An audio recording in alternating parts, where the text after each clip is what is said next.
I'm Seamus Blake. I play saxophone.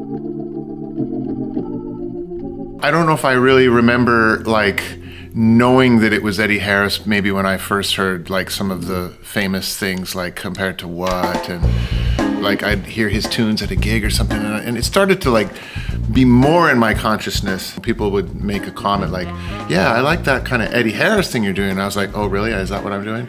Because I wasn't necessarily aware as much as I am now of his contributions to electric saxophone.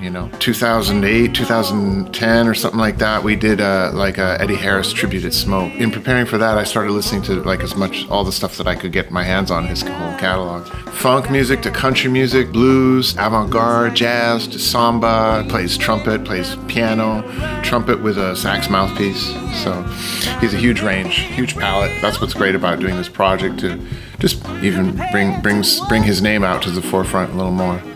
So he was a little bit ahead of the curve, with writing in odd meters and things like that. He had just saxophonistically, if that's a word, on the saxophone, he had an incredible range, the fourth octave of the saxophone, which it's not quite a fourth octave, but maybe the third and a half octave.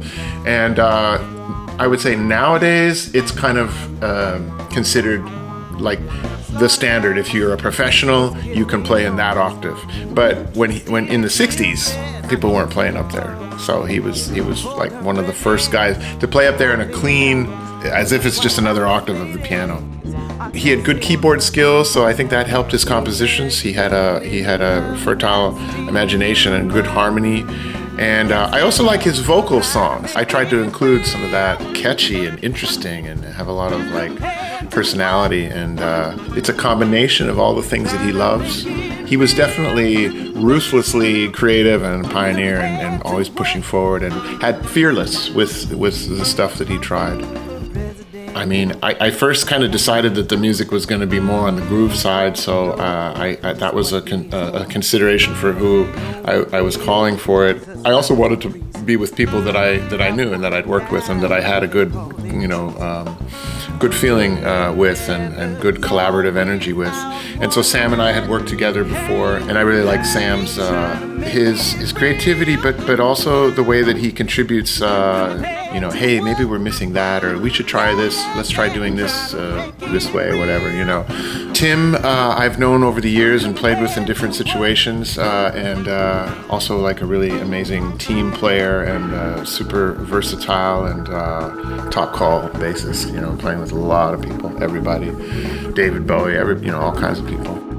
And Corey, actually, I have never played with, but was looking for somebody who was funk and jazz, but definitely strong funk.